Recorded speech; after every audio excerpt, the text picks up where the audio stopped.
Hey there, Caniacs. I'm your host, Jared Ellis, and you're listening to Locked On Hurricanes on the Locked On Podcast Network, your team every day. And today I am joined by Locked On Podcast Network OG, Chicago Wolves reporter extraordinaire, and drinking buddy, Sarah Avampato. How are you doing this afternoon? Doing pretty good. I feel like I can leave the podcast, but I can't ever leave the network. So glad to be here. Yep, yeah. Even though you're not there hosting the King show anymore, you are still very much a presence felt on the network wide, of course. But the Carolina Hurricanes have had a lot of turnover this offseason, and the Chicago Wolves are coming off winning a Calder Cup. And technically, that is 4 straight Calder Cups for the Hurricanes organization because you had the Checkers winning back in 2019. Mm-hmm. Yeah, 2019. And then it was back to back to back for them because they didn't defend it the next 2 seasons. Now the Wolves won. So technically. Like it's But sneaky. but yeah, they've had a lot of turnover on the Hurricanes side of things this offseason. So we're obviously expecting some guys to be making the jump up come training camp and regular season time. Last year, we saw Seth Jarvis kind of defy the odds, I guess you would say, of jumping straight from juniors to the NHL. And again, most seasons there's going to be guys that make that jump, whether it be from juniors or AHL, whatever it may be, guys make the jump. And I want to talk about the guys on the Wolves that could be potentially making that jump here in the next couple months. And we're going to start off by talking about the defensemen and the goalies. I say goalies in there because, kind of got to throw them in there. Obviously, I don't think Frederik Andersen and Antti Raanta are going anywhere unless we're able to pull off some blockbuster type trade like the Panthers and Flames did in the middle of the night last night. So they're not going to go anywhere. So Piotr and I forget the other goalie they just signed a while back. Those guys aren't going to be making the jump up. But I do feel that we very well could see Piotr maybe for a couple games this season because it's inevitable. These guys are probably going to need a break and we're probably going to need to call them up, especially, the 2 goalies we got, they are a little injury prone. So we will see him at some point this year. I'm pretty confident in saying that. So moving on to unless you have thoughts on the goalies, moving over to the defensemen. Yeah, I mean, the only quick thought on the goalies is, I think that Kochetkov you're gonna see him. I mean, he already kind of got the trial by fire in the regular season, played some in the playoffs. Zach Sawchenko is who they signed as their other goalie. He was with the Sharks and the Barracuda last year. Didn't look good, but also the Barracuda were terrible. Mhm. So, don't really have a good read on him. But it's Kochetkov's net in Chicago, and I think that he's going to be the first guy to get the call up when needed. Yeah, very quick thoughts on that for sure. But going over to the defenseman, the Hurricanes brought in Brent Burns, their big defenseman move. They also have Dylan Coughlin from Vegas now as well. So, we had some turnover there. Tony DeAngelo is gone. Ian Cole is gone. So, you kind of figure you're going to have to rework some guys there. Jake Gardner is also cleared to play hockey now, again, after missing all of last season, after having to have a multitude of surgeries and get fixed. So he's back in the fold this year. As of this recording, it's looking like he's going to be playing for the Hurricanes. We'll see if, he gets shipped off somewhere because we don't really know. But looking at the guys in Chicago, I do feel that out of all the guys that could potentially make the jump up, I feel Jalen Chatfield is basically a lock there. If anyone's going to, it's going to be him because whenever the Hurricanes were dealing with their COVID situation towards the end of 2021, when they had a lot of folks out, he came up and he looked phenomenal. He looked absolutely ready to make that jump. Then, obviously, guys got better, came back, and he went back to Chicago, and he still looked great there as well. And he ended up signing, I believe, a 2-year extension shortly after that stint here in the NHL. So I think he's a lock for sure to be a guy that comes up. But who are some other names that stick out that we could potentially see suiting up for the Hurricanes rather than the Wolves next year? So the one name that, and there's a wrinkle in this one because there was a rumor that just came out on Twitter about this one about Joey Keane, who has Mm-hmm. been in the organization for a little bit, came over from the Rangers. I think he's a guy who it's kind of this year should be his next big step. He got received the qualifying offer, hasn't signed anything yet, and there's a rumor that he might go to Russia. So if he does, that's a big question mark. But I think outside of Chatfield, I think that Joey Keane would be kind of the next guy up in terms of players who the organization has invested in and probably wants to keep a part of the organization. You also have Max Lajoie, who played some games, not this year, but the year before. Mm-hmm. He's perfectly serviceable if you need a guy to just come up and play, your bottom pairing or something. I think he'd be fine. But I think most of the rest of the defensemen are still a little too raw, or they're guys who are just going to be AHL guys. But I think, yeah, like you said, Chatfield is definitely the big name to watch for. I think he was pretty underwhelming in his previous stop. He was with the Canucks for a couple seasons and didn't really put it all together. But this past year with the Wolves really showed what he can do whenever he's at the top of his game. So I think that he's definitely the lock for, if not opening night, then first man up. Yeah, he was, again, one that really shined in his opportunity that he got last year. I think that really sealed his fate for getting that contract extension that he got for sure. And again, should they move on from guys as well? Again, we mentioned Jake Gardner. Yeah, he's cleared, but do you still want him? Is he still a fit? Right. With the way things have moved, is he still a fit? Ethan Bear, he had a pretty underwhelming season last year. Obviously, he had long-term effects from COVID there affecting that. But again, I thought that him getting scratched for the entirety of the playoffs was not a good sign for his future in Raleigh. Maybe they bring him back. He does still have a lot of upside for sure, but that didn't look too good. Yeah. And again, is he one that's going to fit this plan that they're trying to make right now? And I do think Jalen Chatfield could seriously be a guy that we could potentially see opening night if they move on from some of these guys for sure. Yeah. Yeah, absolutely. Now, obviously, forwards is going to be the one that everyone's questioning, everyone's wondering about, and we will talk about the forwards right after this quick break. Now, folks, betonline.net is the fastest and easiest way to check in on all of your betting needs. Find all of your favorite sports and events, all at the number one online source for odds, lines, and games. Find reviews and news of every league, including Major League Baseball, NFL, NBA, NHL, combat sports, esports, and even golf. Heck, we got Ring of Honor Death Before Dishonor tonight. If you want to make any last minute bets for that, you can do that. Ric Flair's last match is coming up. We also got SummerSlam next weekend. A lot of big stuff going on with Vince McMahon retiring, Brock Lesnar walking out of SmackDown last night, but being convinced to come back. A lot of stuff going on there. So BetOnline continues to be your top online resource for all of your sports wagering information, from live in-game betting, scores, and podcasts. They have you covered. Head to BetOnline today or use your mobile device to learn more about the action happening today. BetOnline, where the game starts. Now, moving into the forward group, this is another spot where the Hurricanes have had some turnover. They obviously just traded for Max Pacioretty from Vegas, shipping off Steven Lawrence. So you're going to have that hole there on your bottom six now. Marty Necas, he hasn't signed an extension yet. I do feel that will get done, but in time, but still something we're waiting on. So we got some holes there at the bottom. I think your top six, that's going to be what it is. Heck, Nino Niederreiter just signed with Nashville as well. So that's another hole there in the middle six. So some names I've been seeing floating around: Jack Dury, he could be potentially making the jump up. I've seen,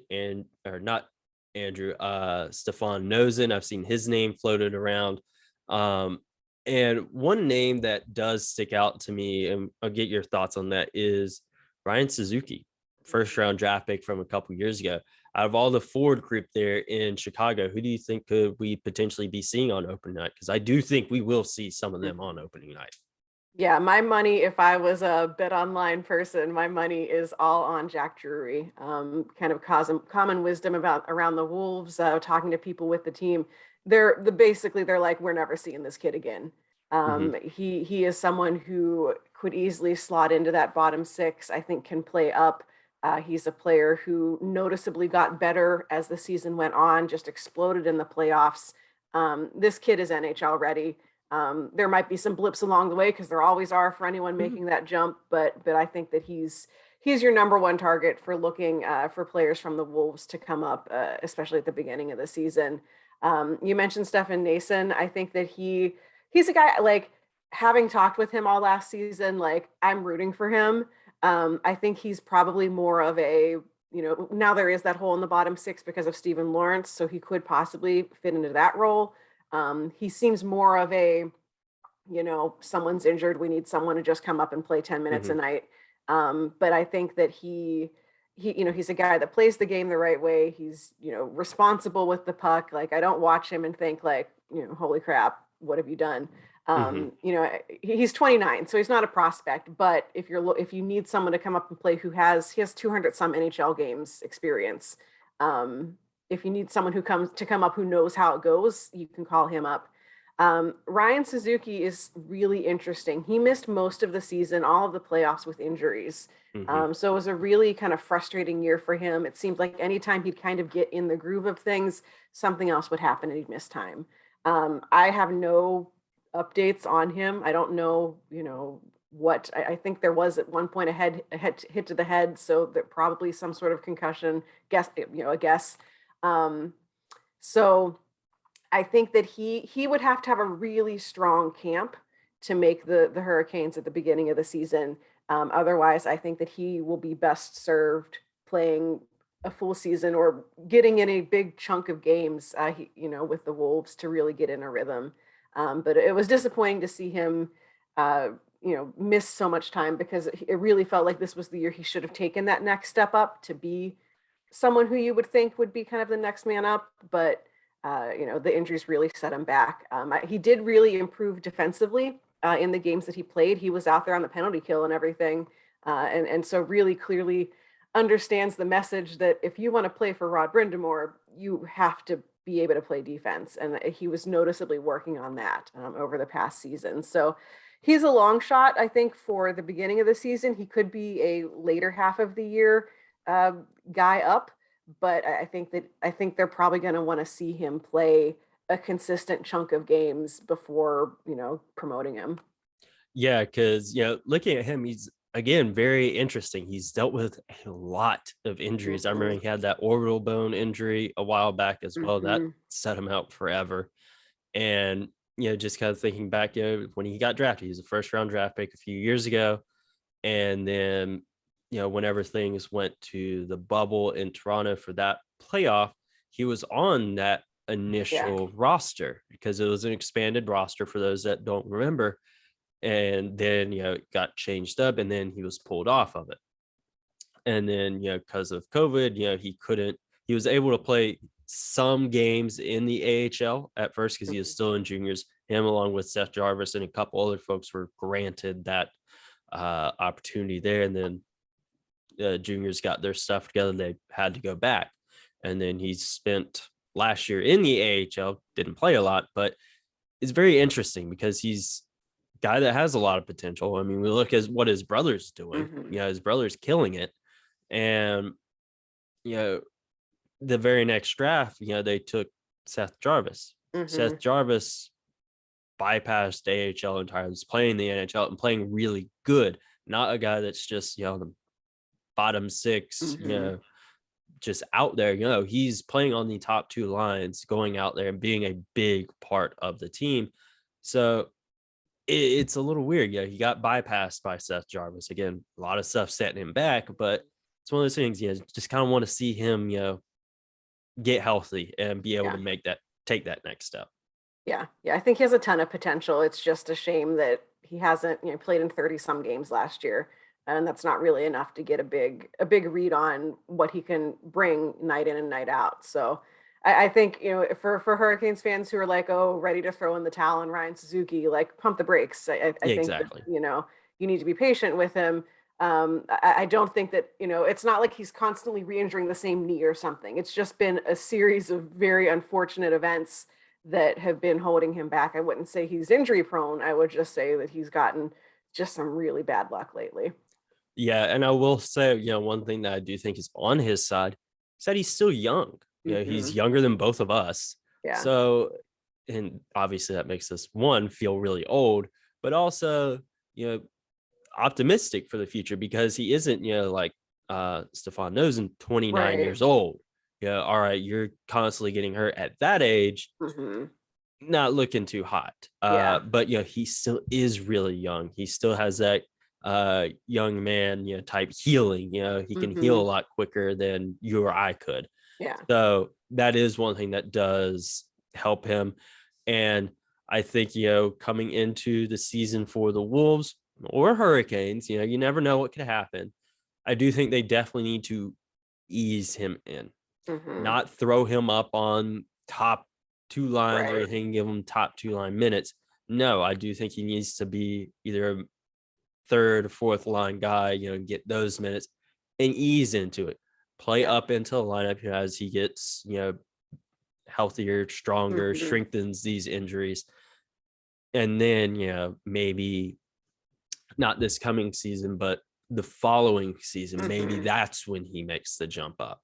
I Yeah. think that's the best scenario for him right now. Again, could very well be wrong. He could pull a Seth Jarvis, have a Hmm. hell of a training camp, and basically force Rod Brind'amour's hand into, Yeah. all right, you're on the opening night roster, kid. Yeah.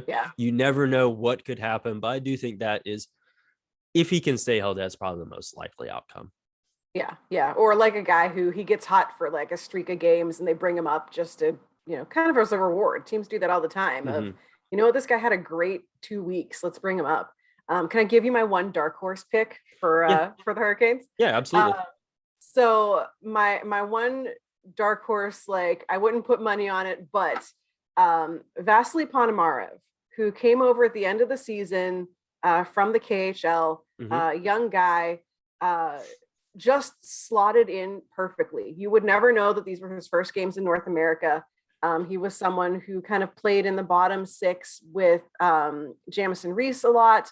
He had 10 points in 11 games in the regular season. Also, played in the playoffs and was getting power play time. I think was getting penalty kill time. So they just threw him right into it. He had 6 points in 18 games in the playoffs. And I think that he is a player who adapts very quickly to whatever he's facing. He looked like a natural when he came in. There was no real adjustment time, and Ryan Wasowski immediately started to trust him to put him in important situations. So, Mm-hmm. not necessarily a guy I'd put in for opening night, but is there a chance he ends up in a Hurricanes jersey for a couple games this season? I wouldn't say no. He really impressed at the AHL level as a guy who can you just put him in the lineup and go. Very much, a Hurricanes thing, getting Hmm. Russians and then them, just killing it in North America. Andrei Svechnikov, Hmm. Pyotr Kochetkov, Yeah. make the move on over, and you never know. Yeah. You never know. Uh, but yeah, it's going to be interesting to see because, like I said, defenseman, maybe we see someone, maybe we don't. Hmm. But forwards, we're going to see someone make the jump up. Unless the Hurricanes make some sort of move, it is only July 23rd. There's still plenty of time for them to make a trade, sign someone. Hmm. Stuff can still happen. Yeah. And so obviously, with this, we're talking about guys making the jump up. It's not a guarantee that it's going to happen. Yeah. They very well could bring someone else in. But if standing right now, Jack Drury for sure, he's going to be in an NHL uniform next year for sure Yeah. on opening night. Yeah. And Trip Tracy, he'll more than likely, from what I'm seeing, he'll be back, calling, color commentary. So, for Trip to be able to call, his nephew's games, that's going to be great for him. Right. That's right. I forgot about that. Oh, that would be a big deal. Yeah, I know. I remember whenever Jack scored his first goal last year. I believe we were at that game, if I'm not mistaken. I think so. Yeah, maybe. Because it was the game against the Kings, I believe, correct? I think so. We're just gonna say it is. I like it if it is. Yeah, I think it was. But I remember, seeing like the replays, from the broadcast, and Trip being like super hyped about that. So I'm very excited for him to be able to call his nephew's games on a regular basis, not, every now and again when he gets the call up. I'm very excited for that. It's going to be great. Trip is also absolutely ripped now. I don't know that, man. Absolutely crazy. Cannot wait to hear him back on the call as well. Can't wait to see these other guys potentially suiting up for the Hurricanes as well. But we're talking about these Wolf guys that we could be seeing make the jump up and be suiting up for the Hurricanes. But the Hurricanes have also made other moves this offseason that we alluded to earlier. And Sarah, I'm going to want to get your thoughts on those moves right after this quick break. All right, folks, and we are back. And Sarah, we discussed the Chicago Wolves players that we could potentially see suiting up for the Hurricanes next year. But the Hurricanes made a lot of moves this offseason. Some moves we like, some moves we don't. Obviously, Stephen Lawrence getting traded, that's a gut punch, but I do think he was a guy that was expendable. Niederreiter leaving in free agency, that one really hurts. But the Hurricanes have added some new pieces. The two biggest ones being acquiring Brent Burns from San Jose in that Stephen Lawrence trade, and getting Max Pacioretty for almost nothing at all from Vegas. Literally, that trade was just unbelievable. They just were like, here, have one of the best scorers in the league. Have fun.